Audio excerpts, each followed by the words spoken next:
Hello, this is Joan Maroney of Mother of Mercy Messengers with your Fast Friday message of the day. Today is the last Friday of the month of September. It is September 30th. The year is 2022. And ladies and gentlemen, coming to you today with a story. Yep, a story right here on the verge as we are entering into the 30th annual International Week of Prayer and Fasting. It's really not a week, it's actually 9 days of prayer and fasting. This has been going on for 30 years, and many of you might know we will actually be kicking this off at the Basilica of the National Shrine of the Immaculate Conception, the National Shrine of the United States of America, on October 1st in beautiful Washington, D.C., our nation's capital. Dave and I are blessed to be speaking, but we want all of you to really jump into this novena of prayer and fasting with great gusto, and to every day over the 9 days, do what you can to fast. Fast from something. Make it a week, a novena of time that really produces great fruits. And we know that it could be a little bit scary. It's difficult to fast even just on Fridays, but we're going to try to do it for 9 days, right? And so I hope this story will help you. I found this in Sister Emmanuel's book entitled The Hidden Child of Medjugorje, and it's a story that she tells of Brother Jean-Michel. And she said that he had a terrible problem with fasting. She says it could be described as visceral. And she said it didn't make it any easier for him to be living in Medjugorje, where fasting is always on everyone's mind. Of course, this is one of the big things that Our Lady had requested in Medjugorje.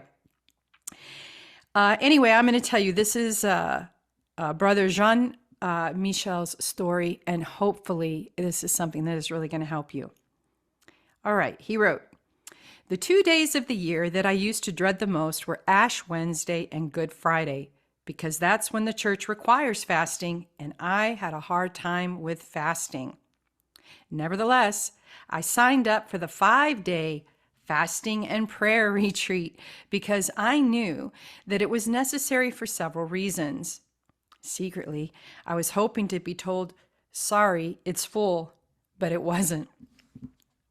As we were getting closer and closer to the date of the retreat, my anxiety was increasing, and when D-Day arrived, I was in a state of utter panic.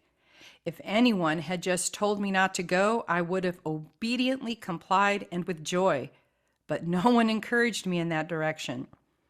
I was in such a state that I followed a pilgrim's advice and went to pray at Father Slavko's tomb, begging him to come to my rescue. I said, 'You're the one responsible for creating this retreat. Do something.' He continues, 'On the first day of the retreat, I decided to be submissive and to seize the grace of the moment. I wanted to live everything that was proposed without holding back. If I'd known that we were going to fast for 5 days, I would have snapped right away, but the thought didn't even occur to me once. That was the grace of all graces. Then I climbed Apparition Hill, and there I wrote a letter to Our Lady. I explained all my worries and problems to her. I abandoned all of them to her so that I wouldn't have to have them on my mind during the retreat. And I told her that I was offering the week of prayer and fasting for her intentions, a swap of sorts. I was astounded to see how everything went so well, without any kind of difficulty and without even for an instant thinking of material concerns, the length of the retreat, or how difficult it was to fast. I even felt happy at the end of the retreat, because I'd been able to deeply immerse myself into the mysteries of the Rosary, allowing myself the time suggested for meditation. I was also able to live the Mass more intensely, as if I was entering each room of a beautiful castle, as the preacher had taught us. I give thanks also for the physical healing that occurred totally unexpectedly. I'd been suffering from hydrocephaly, a condition that causes accumulation of fluid, causing a frequent need to urinate. Before, I had to carefully watch how much I drank when leaving on a long trip and before any drawn-out activity. This handicap was a real inconvenience. From the beginning of the retreat, we were encouraged to chew our bread until it turned liquid, and also to drink 2 or 3 large cups of herbal tea with each meal. I was very careful to observe all the instructions in order to prevent headaches, nausea, or other problems. So much so that I didn't even think of the consequences that drinking such large amounts of liquid could have had for me. The first day, I drank a total of 6 large cups of herbal tea, and nothing untoward happened. At the time, I didn't pay attention to it. The next day, I realized that I had gone to the bathroom only twice. Puzzled, I repeated the same thing, and again, everything was normal. I had to conclude that I no longer had this problem. After the retreat was over, I rushed to drink a glass of wine and a cup of coffee. The adverse effect, usually drastic, did not occur. Everything was normal.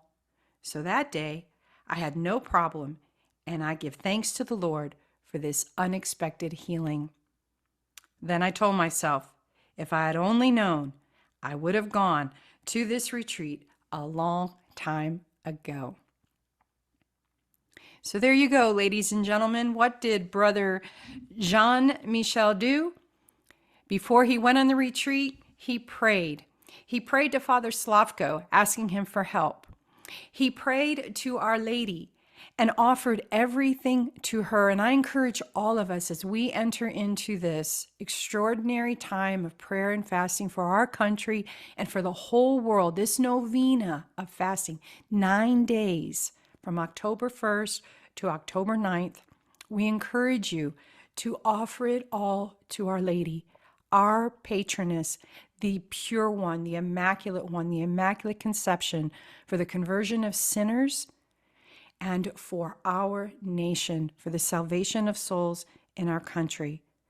And God bless you, and God bless America because of you, because of your prayers, because of your fasting, and for all your good works.